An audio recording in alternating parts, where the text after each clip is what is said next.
ألم تر إلى ربك كيف مد الظل ولو شاء لجعله ساكنا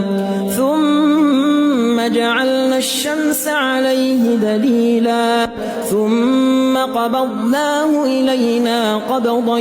يسيرا وهو الذي جعل الليل لباسا والنوم سباتا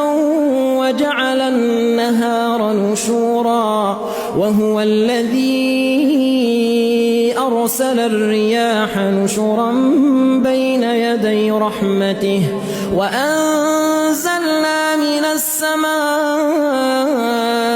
ماء طهورا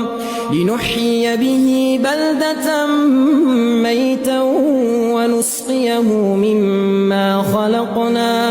ونسقيه مما خلقنا أنعاما وأناسيا كثيرا ولقد صرفناه بينهم ليذكروا فأبى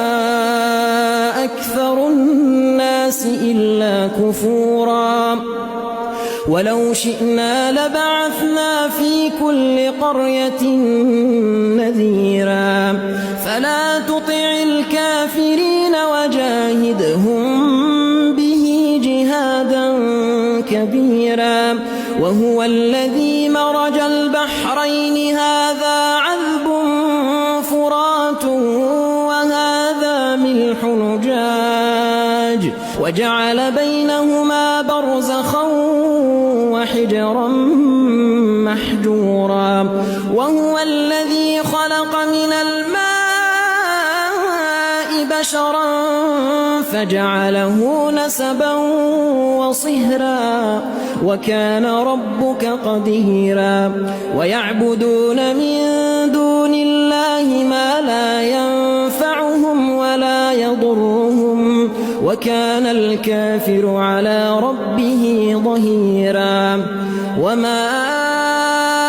أرسلناك إلا مبشرا ونذيرا قل ما أسألكم عليه من أجر إلا من شاء أن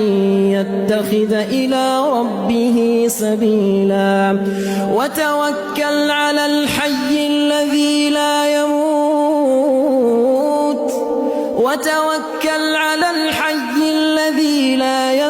وسبح بحمده وكفى به بذنوب عباده خبيرا الذي خلق السماوات والأرض وما بينهما في 6 أيام ثم استوى على العرش الرحمن فاسأل به خبيرا وإذا قيل لهم اسجدوا للرحمن قالوا وما الرحمن أنسجد لما تأمرنا وزادهم نفورا تبارك الذي جعل في السماء بروجا وجعل فيها سراجا وقمرا منيرا وهو الذي جعل الليل والنهار خلفة لمن أراد أن يذكر أو أراد شكورا وعباد الرحمن الذين يمشون على الأرض هونا وإذا خاطبهم الجاهلون قالوا سلاما والذين يبيتون لربهم سجدا